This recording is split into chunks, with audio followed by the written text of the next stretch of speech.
This is my proposal for a title, EU Overview with Hungarian Specifications. We've heard of many things, but allow me, before starting my speech, I would like to introduce myself.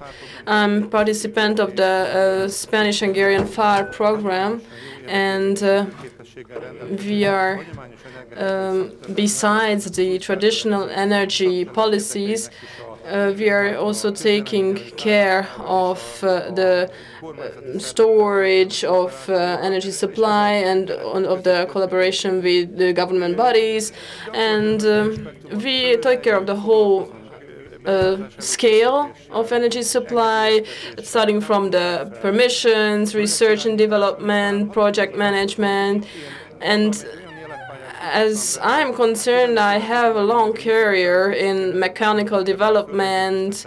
We have participated in many projects. I know that steam development and pipeline ruptures are also important subjects. I know the security risks which exist in this field. I have spent 5.5 years in the Hungarian Energy Office, and I have been working on in this office from 1998 until 2003, and I do believe that there is a way to integration and to cooperation concerning the primary fuel fields, be it nuclear, hydropower, biomass power plants.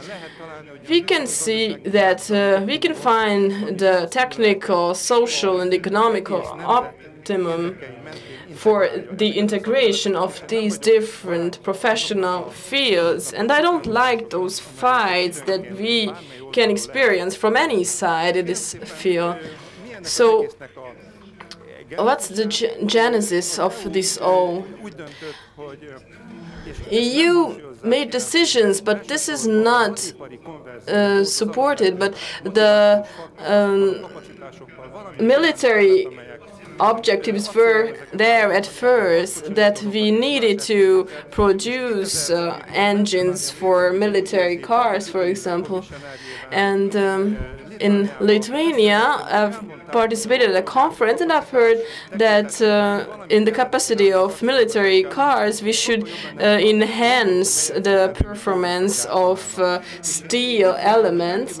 And shouldn't we support the question if instead of state subventions we are investing into the use of renewable energies? It might be better for us, because there are debates and discussions on the use of different segments of sectors, on the different beneficiaries. But this whole question about CO2 and the setback in industrial tendencies, all the capacity enlargement strategies are very important in my point of view, and I beg your pardon that after lunch I have to talk about such serious topics, because you might even have to deal with digestion problems, but I would like to communicate in a way that everybody wakes up. So, as concerns the origins of these tendencies, there were reasons for economic incentives, and I was there when we prepared these incentives, and we tried to tackle Hungarian national interests, and we have raised many arguments, and we will see how this is represented in this European Union document. And I think many associated bodies who have also participated in the preparatory work have stressed the importance of these factors. And you will also see that the directive is not only about energy, but also about economic development. Energy supply is always very important, and energy security, but there is technological development, innovation, and working employment development. So these proposals have been made jointly, and in 2008 the former Hungarian government, if they could have received this document, they could have already done something in this direction, but we still haven't tackled this problem. I don't want to go into details about this topic, but some parts of it. Until 2020, we should reduce greenhouse gases by 20%. We should raise or increase by 20% the share of renewable energies, and the complete use of fuel should be in 10% secured by renewable materials. I don't want to talk about very boring and long legal text, but if you're there, look at this text. It's very important to enhance employment and growth. So it hasn't been only influenced by economic or energetical reasons. Small and medium enterprises play here a very important role, and I think traditional energy policies are also supported by long-term and foreseeable policies. As regards permission procedures, be it renewables or traditional fuels, macro regulations and directives are changing all the time, and I think the stability of these factors is necessary on the long run, and it also serves the interest of this whole profession. I think even for the Society of Engineers should recognize the very important aspect of this approach. All thoughts that are included in this directive should be naturalized, so to say, in the Hungarian contracts, and not only here in Hungary, but in the V4 countries as well. I think the whole European Union economic incentives are very important, and these should be taken into consideration. If you have some time, I suggest you should read this material, this documentation, very important here. Until 2010, the 5th of December 2010, we should have already implemented these regulations, which we haven't done. Balogh László has been kind enough to send us diagrams and charts to make our life easier by setting up statistics, and we are using his charts all the time. And I would just like to highlight that he really saves us a lot of time, because we don't need to spend time on making charts out of numbers, because we already have the charts at hand. And you could see that the biomass represents a very important share of all this energy mix, and if we consider that we are producing wheat of no use in 600,000 hectares in Hungary, which is actually even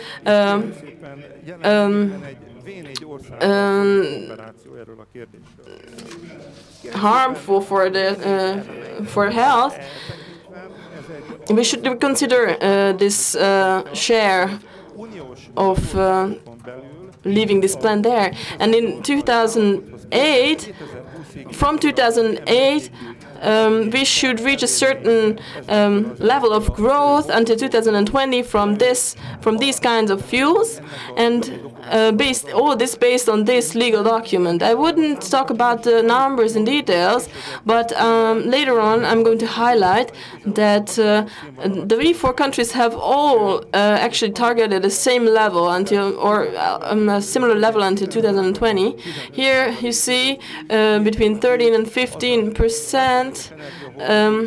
We have the share of renewables as objective by the government, set by the governments, and these are parts of the action plans.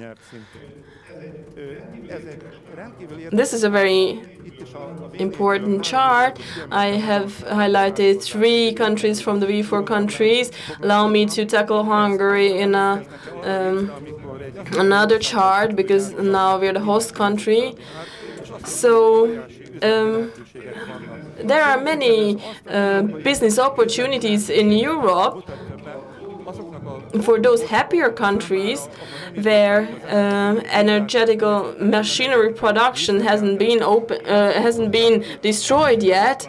All this intellectual background hasn't been destroyed, which is actually relying upon 100-year-old history, which is a very good background for new developments. And there is this new motivating factor which has created a new market segment for the European Union machinery and instrument production. And besides all other communications, or disregarding all other communications, we can see that the cooling, heating, electricity generation, and transmission, in this field, we have a completely new market segment which needs to be covered by the machinery production or manufacturing. And I really would like to ask everybody to start building or constructing up these things on the ruins of the destroyed previous background. And many countries have already focused a lot on these special professional fields. Slovaks and Czechs have maintained much of their machinery manufacturing, much more than Hungarians did. And still we have guns, for example, and in the last 100 years they have participated in the most important industrial movements, but all the Czech, Slovak machinery manufacturers have taken in more and more important market segments in the European level, but not only, but also on the world level. So concerning our documents, this is again Mr. Strobel's chart. He has created a melody behind the numbers actually by setting up this chart. One interesting point here, which is not shown, combined cycle biomass electricity production of 500 megawatt hour. We could explain it in during a long time, but all the machinery manufacturers that have stayed on this field, in this profession, this ensures very important industrial order and assignment. All those who are interested in the charts that I have in my slideshow, I can share it with you later on. I don't want to go into details about them, but we have, for example, the theoretical targets until 2020 for natural gas.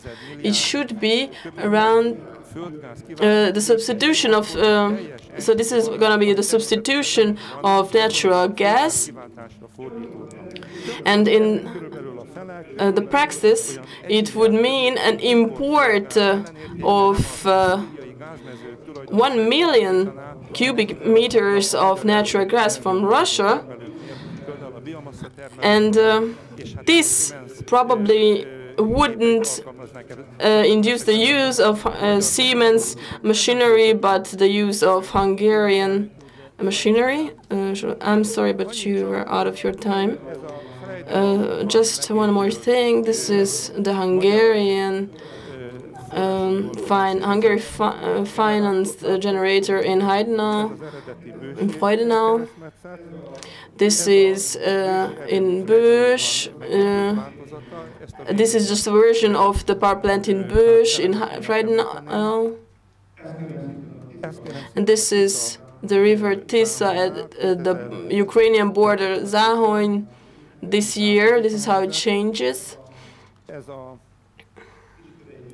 And this is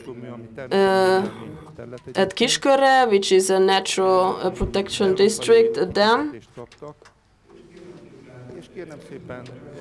Thank you very much for your attention. All this about the